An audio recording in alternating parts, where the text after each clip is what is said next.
एक छोटी मेमनी चलना नहीं चाहती थी। वह बस चाहती थी कि उसकी माँ उसे अपनी पीठ पर उठाकर ले जाए, लेकिन उसकी माँ ने उसे बिगाड़ने के बजाय सीधे नीचे उतार दिया। मेमनी को यह बिल्कुल पसंद नहीं आया। उसने गुस्से में एक पत्थर को लात मारी जो जाकर उसकी माँ से टकराया। माँ ने बस उसे हल्का सा धक्का दिया और कहा, शरारत करना बंद करो। लेकिन मेमनी किसी भी हालत में बात मानने को तैयार नहीं थी। वह जमीन पर बैठ गई और आगे बढ़ने से इनकार कर दिया। मजबूर होकर माँ भेड़ उसे खींचते हुए आगे ले जाने लगी, लेकिन कुछ ही कदम चलने के बाद मेमनी ने फिर जिद शुरू कर दी। उसने एक पत्थर पर पैर जमा लिया और पूरी ताकत से पीछे की ओर खींचने लगी। तेज झटके से दोनों के बीच बंधी रस्सी टूट गई और मेमनी सीधे खाई में जा गिरी। सौभाग्य से नीचे एक चट्टान ने उसे बचा लिया। माँ ने चिल्लाकर कहा, जल्दी ऊपर आओ, लेकिन मेमनी ने मुंह फेर लिया। फिर उसने गुस्से में उसी चट्टान को तोड़ दिया और एक बार फिर वह खाई में गिरने लगी। चट्टान के टुकड़ों के साथ वह लगातार नीचे गिरती रही और आखिरकार दूर जा गिरी। नीचे घाटी में एक विशालकाय दैत्य अपने पसंदीदा चीनी मिट्टी के बर्तनों के साथ चाय पी रहा था। तभी मेमनी आकर उसकी कीमती क्रॉकरी पर गिर गई और सब कुछ चकनाचूर हो गया। यह देखकर दैत्य गुस्से से दहाड़ उठा। उधर माँ भेड़ अपनी बेटी को ढूंढते ढूंढते परेशान हो रही थी। उसने दैत्य के बड़े लोहे के बर्तन को गिरा दिया, लेकिन दैत्य को इससे कोई फर्क नहीं पड़ा। उसने मेमनी को पकड़कर सीधे खाना पकाने वाले बर्तन में डाल दिया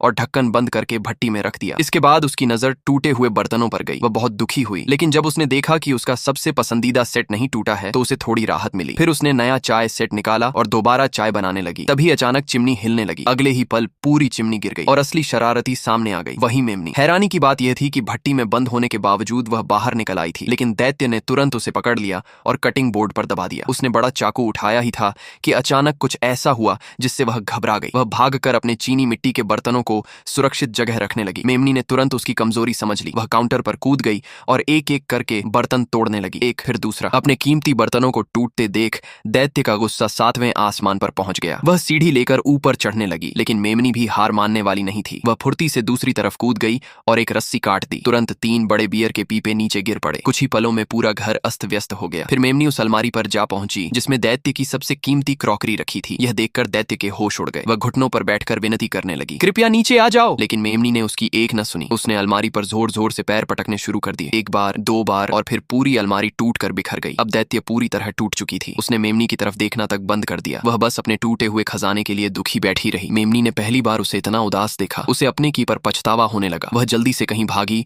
और थोड़ी देर बाद वापस लौटी, लेकिन इस बार उसके साथ एक सुंदर चाय का सेट था। वह दैत्य के लिए नया उपहार लेकर आई थी। यह देखकर दैत्य का दुख धीरे धीरे कम होने लगा। उसने मुस्कुराते हुए अपना हाथ आगे बढ़ाया और इसी तरह दोनों अच्छे दोस्त बन गए। वे साथ बैठकर चाय पीने लगे। तभी अचानक माँ भेड़ वहां पहुंच गई। माँ को देखते ही मेमनी दौड़कर उसके पास गई और उससे लिपट गई। माँ ने दैत्य को देखा तो डर के मारे पीछे हटने लगी, लेकिन दैत्य का चेहरा मासूम और उदास था। अचानक बाहर से मेमनी की आवाज आई। दैत्य खुशी खुशी बाहर दौड़ी और दोनों फिर से खेलने लगे। ये देखकर माँ भेड़ पूरी तरह हैरान रह गई, लेकिन तभी अचानक दैत्य का घर ढहने लगा और कुछ